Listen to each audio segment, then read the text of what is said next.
नमस्कार मित्रों, आप देख रहे हैं आपका अपना channel Indian astrologer Atul Raina. आप ज्योतिष शास्त्र के विषय में यदि कोई भी जानकारी हासिल करना चाहते हैं तो आप हमारे इस चैनल के साथ जुड़ सकते हैं। हमारे इस चैनल को सब्सक्राइब करें, लाइक करें, बेल आइकन का बटन दबाएं और ज्योतिष के विषय में जो भी आप जानकारी प्राप्त करना चाहें हमारे इस चैनल के माध्यम से प्राप्त कर सकते हैं।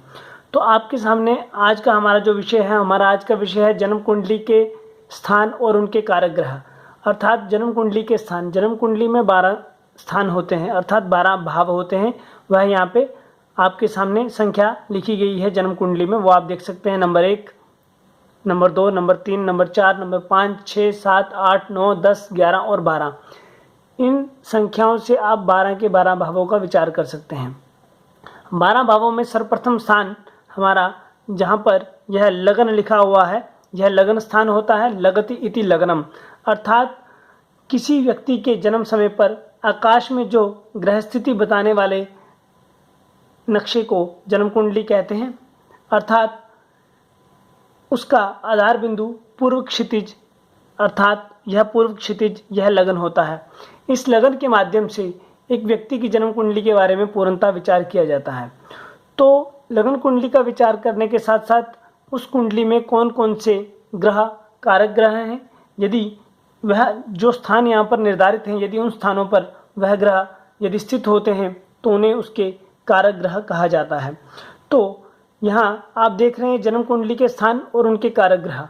यहाँ लगन में सूर्य महाराज, नवम भाव में सूर्य महाराज, दशम भाव में सूर्य महाराज, अर्थात सूर्य महाराज इन 3 भावों में कारक माने जाते हैं, अर्थात लगन भाव में, नवम भाव में और दशम भाव में। इसी तरह से चंद्रमा चतुर्थ भाव में कारक माने जाते हैं, जो कि आप यहाँ सामने जन्म कुंडली में नंबर 4 पर चंद्रमा को देख रहे हैं, अर्थात चंद्र लिखा हुआ है वहाँ पर। तो इसी तरह से जिस जिस संख्या के सामने जो जो ग्रह लिखे गए हैं वह उस स्थान में कारक माने जाते हैं। इसी तरह से मंगल नंबर 3 और नंबर 6 में आप देख रहे हैं।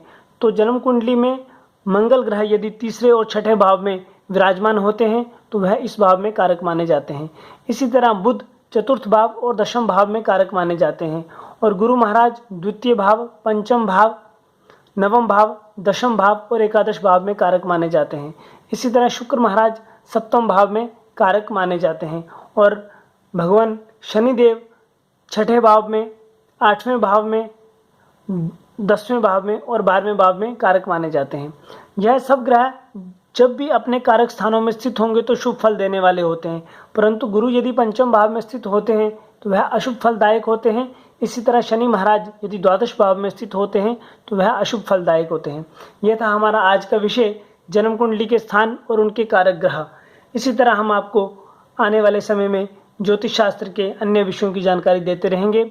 एक बार पुनः हम आपसे यही कहते हैं, आपको यदि आज का विषय अच्छा लगा तो आप हमारे चैनल को सब्सक्राइब करें, लाइक करें, बेल आइकन का बटन दबाएं तथा अपने मित्रों से, सहयोगियों से, सहपाठियों से, सबसे इस चैनल को सब्सक्राइब करने के लिए कहें और हमारे इस वीडियो को आगे से आगे शेयर करते रहें। धन्यवाद।